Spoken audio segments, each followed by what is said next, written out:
साहब डॉक्टर भीमराव अंबेडकर जी के परिनिर्वाण दिवस पर उनको भावभीनी श्रद्धांजलि अर्पित करते हुए मैं अपनी बात शुरू करती हूँ।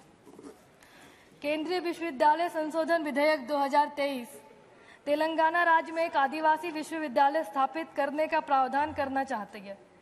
खंड 3G के तहत को सम्मिलित करने के साथ विधेयक का उद्देश्य आंध्र प्रदेश पुनर्गठन अधिनियम 2014 की 13वीं अनुसूची के अनुसार तेलंगाना में एक केंद्रीय विश्वविद्यालय की लंबे समय से चली आ रही आवश्यकता को संबोधित करना है।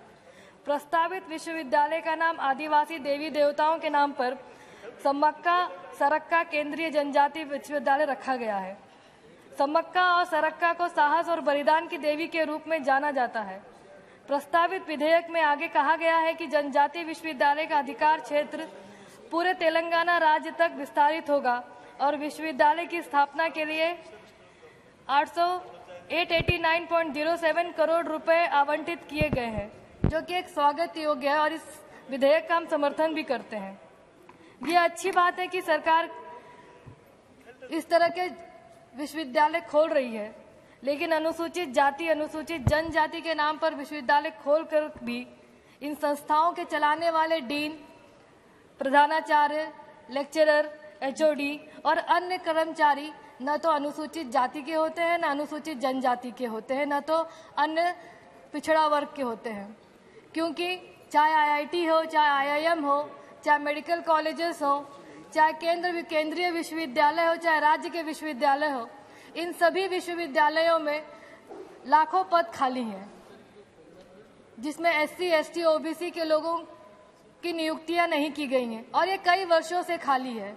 मैं सरकार से पूछना चाहती हूं कि क्या सरकार बैकलॉग ड्राइव चलाकर इन रिक्त पदों को भरने का सरकार का कोई प्रावधान है? मेरे लोकसभा क्षेत्र लालगंज में, ब्लॉक लालगंज में मान्यवर कांचीराम इंजीनियरिंग कॉलेज के नाम से कॉलेज की स्थापना की गई थी, लेकिन पूर्ववर्ती सरकार ने मान्यवर कांचीराम साहब का नाम हटाकर राजकीय इंजीनियरिंग कॉलेज कर दिया, जो कि बेहद दुखद है। मेरी सरकार से मांग है कि इसको फिर से कांचीराम इंजीनियरिंग कॉलेज किया जाए। इस संस्थान को SC ST विशेष कंपोनेंट योजना के तहत इसकी स्थापना की गई थी। मैंने इस संस्था में विजिट भी किया था, लेकिन दुर्भाग्य की बात है कि आरक्षण का अनुपात में यहाँ कोई पद को भरा नहीं गया है, जबकि इस सारे पदों को आउटसोर्सिंग और संविदा के नाम पे भरा गया है। मैं चाहती हूँ कि सरकार इसकी जांच भी करे। मेरे जनपद आजमगढ़ में महाराजा सुहेलदेव विश्वविद्यालय की स्थापना की गई है, जो कि स्वागत योग्य है और मेरी सरकार से मांग है कि इस विश्वविद्यालय में महाराजा सुहेलदेव की एक मूर्ति की स्थापना की जाए। देश में सभी SC ST OBC विशेष कंपोनेंट योजना के तहत भारत सरकार एवं राज्य सरकार के फंड से स्थापना की जाती है, लेकिन इन संस्थाओं में जो भर्तियां की गई है वह आउटसोर्सिंग से है। मेरी सरकार से सवाल है कि क्या सरकार इन संविदा और आउटसोर्सिंग की भर्तियों में भी आरक्षण को लागू करेगी?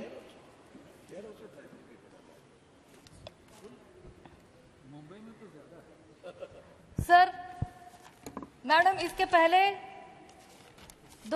पहले की सरकारों में, जब उत्तर प्रदेश में माननीय बहन जी की सरकार थी, उस समय चाहे डिप्लोमा में एडमिशन लेना हो, चाहे IIT में एडमिशन लेना हो, चाहे मेडिकल में एडमिशन लेना हो, चाहे ग्रेजुएशन करना हो, चाहे पोस्ट ग्रेजुएशन करना हो, शून्य बैलेंस में एडमिशन होता था।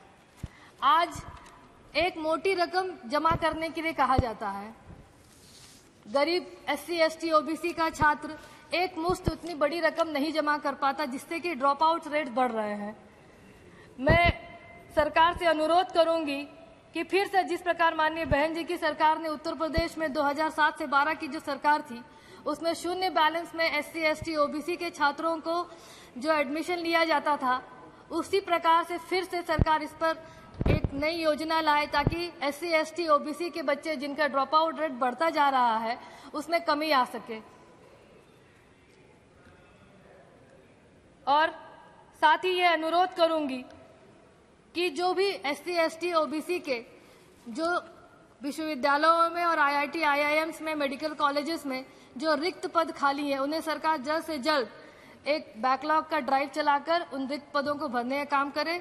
आपने मुझे बोलने का मौका दिया, इसके लिए मैं आपकी बहुत आभारी हूँ। धन्यवाद। बहुत अच्छा। चलिए, श्री आलोक कुमार सुमन जी।